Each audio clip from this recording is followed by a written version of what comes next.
بات ہیں جو ہمارے لیے اہم ہیں. جو لیگل یا عدالتوں کی جو صورتحال پہ اس پہ صلاح الدین صاحب نے بات کی اور ابھی تک جتنے لوگ آئے ہیں انہوں نے اس کے اہم موضوعات پہ توجہ دلائی ہے. میں ذاتی طور پہ سمجھتی ہوں کہ جو سیاسی صورتحال ہے اوور آل اس کو ہمیں دیکھنے کی بہت زیادہ ضرورت ہے, کیونکہ اگر نیچے سارا سسٹم جو کہ نہیں بدلتا, سیکرٹری اپوائنٹ ہو جاتے ہیں, زیادہ سے زیادہ ان کے ٹرانسفر ہو جاتے ہیں نئے ڈپارٹمنٹس میں, نئی جگہوں پہ, لیکن وہ سسٹم کا ہم سے نہیں نکل پاتے, تو اس کا مطلب ہے کہ وہ جو سیاسی عمل ہے اس کے ذریعے ہی ہم کام کر سکتے ہیں. پہلی چیز جو میں سمجھتی ہوں. دوسری بات یہ کہ دیکھیے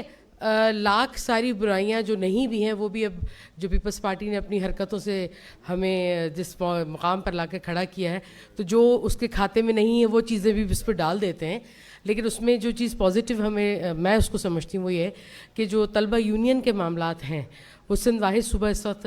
سامنے آیا ہے جہاں پر اس کی کوئی نہ کوئی شکل نکل آئی ہے. اس کے بعد سے لے کے اب تک کتنی سیاسی جماعتوں نے اس پہ کام کیا, کیونکہ ہم نے تو اپنی نرسریز تباہ کی,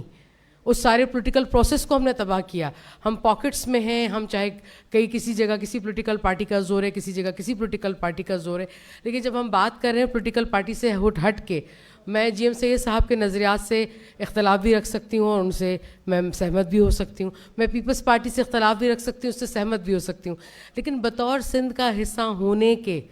کچھ چیزوں کے اوپر کوئی کمپرومائز نہیں کیا جا سکتا. اور وہ یہی ہے کہ سندھ کا جو امیج ہمارے سامنے لا کے کھڑا کیا ہے اس میں کہیں نہ کہیں براہ راست نہ صحیح بالواسطہ یا بلا واسطہ نہ صحیح ہمارا کہیں نہ کہیں کردار ہے. اگر ان سارے معاملات کو ہم یہ کہہ دیں کہ جی اس کو تباہ کیا گیا, بالکل ڈیلیبریٹلی ایسا کیا گیا, لیکن جو ہماری موومنٹس ہیں, جو ہماری تاریخ ہے, اس نے تو ہمیں ہمیشہ للکارنا سکھایا ہے, مزاحمت سکھائی ہے, اور مزاحمت کا جو ابتدائیہ ہے, جو اس کی بنیاد ہے وہ یہ تھی طلبہ یونین ہے.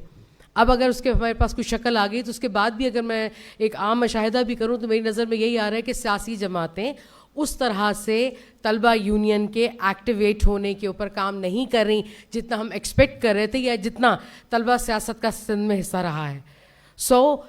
یہ راستہ کوئی تو چننا ہے, کوئی تو سرا پکڑنا ہے. اب اگر ہمارے لا ایکسپرٹس یہ کہہ رہے ہیں یا جو لوگ ججز کو جانتے ہیں, جو عدالتی نظام کو جانتے ہیں, وہ اگر یہ کہہ رہے ہیں کہ وہاں کچھ نہیں ہو سکتا تو پھر کہاں سے ہوگا. تو یہی ریاست کے لیے جو بھی ہم نے بات کرنی ہے, جو ہماری تاریخ رہی ہے, ہمیں اسی کے ساتھ چلنا ہوگا.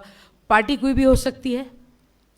کوئی یکا پارٹی ہو سکتی ہے, کوئی بڑی پارٹی ہو سکتی ہے, کوئی چھوٹی پارٹی ہو سکتی ہے, لیکن سوال یہ ہے کہ ہم اپنی جس سندھ کی تاریخ کے اوپر بات کر رہے ہیں, ہم جن کو اپنے ہیرو سمجھتے ہیں, وہ جو بیچ میں گیپ آیا ہے اس گیپ کو ختم کرنے کے لیے آج کی جتنی بھی پولیٹیکل پارٹیز ہیں ان کا اس طرف سے دھیان نہیں ہے. اور یہ ایک واحد راستہ مجھے لگتا ہے کہ صورت میں کہ ہم دوبارہ سے اس کو ریوائیو کریں. دیکھیے کسی نئے نظام کو لا کر دینا لوگوں کو ذرا مشکل ہوتا ہے, کیوں پہلے اس کو سمجھتے ہیں, پھر اس کو ہضم کرتے ہیں, پھر اس کا رزلٹ دیتے ہیں. لیکن جو نظام یا جو چیزیں آپ نے پریکٹس کی ہوئی ہیں, میں بات کر رہی ہوں اس تاریخ کی, اس مزاحمت کی تاریخ کی جو سندھ دھرتی کا ہمیشہ سے خاصا رہی ہے, اور خاص طور پہ جو طلبہ یونین کی سیاست رہی, چاہے وہ لیفٹ کی صورت میں ہو, کسی پولیٹیکل پارٹی کے بینر کے تلے ہو, لیکن اس میں ایک جگہ کے اوپر انہوں نے اپنا نام کیا. اور آج بھی اگر ہم پولیٹیکل سائڈ پہ بات کرتے ہیں تو سندھ کی جو جگارتا ہے, اس کی جو سیاسی شعور ہے, اس کی لوگ بات کرتے ہیں, تو یہ شعور ہمارے کام کیوں نہیں آ رہا؟ ہمارے کام اس لیے نہیں آ رہا کہ ہم پولیٹیکل پارٹیز نے اس طرف دھیان نہیں دیا. اب رہا سوال طلباء کا اور کون سے لوگ ہمارے اوپر حاوی ہو رہے ہیں, تو جو لوگ آئے ہی سسٹم سے رہے, تو یہ خدمت کا لفظ اور سندھ کی محبت اور سندھ کا رومانس یہ میرے اور آپ کی گفتگو ہے, یہ ان لوگوں کی نہیں ہے جو 70-80 لاکھ روپے دے کے اور کوئی ایگزام پاس کر کے آ کے ہم پہ اس نظام کو مسلط کرتے ہیں جس میں ان کو جب وہ سلیکٹ ہو جاتے ہیں جیسے تیسے, اس کے بعد انہیں یہ سکھایا جاتا ہے کہ آپ نے کپڑے پہ کلف کیسے لگانا ہے اور آپ نے گفتگو کیسے کرنی ہے. نہیں بھولتی تاریخ سے وہ بات کہ جب سر سید احمد خان کو ایک کام کے سلسلے میں جانا پڑا, اس زمانے میں ان سے کہا تھا کہ میں اس کام کے لیے نہیں جاؤں گا, کیونکہ اس گورنمنٹ کے اس دفتر میں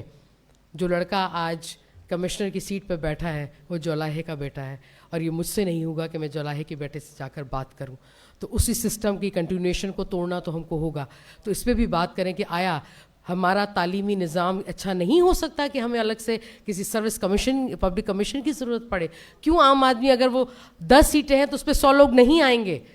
تعلیم کا معیار 100 کے 100 لوگوں کے لیے برابر ہونا چاہیے. تو میرا خیال ہے کہ ہمیں اپنی جو سمت ہے اس کا تعین موجودہ طور پہ تو یہ کرنا چاہیے کہ جن کے ساتھ زیادتی ہوئی ہے ان کا ازالہ کیا جا سکے, اور باقی جو لوگ ہیں, جو باقی نسلیں ہیں, ان کے لیے ایکول ایجوکیشن سسٹم کے لیے ہم اسٹرگل کر سکیں. بہت شکریہ.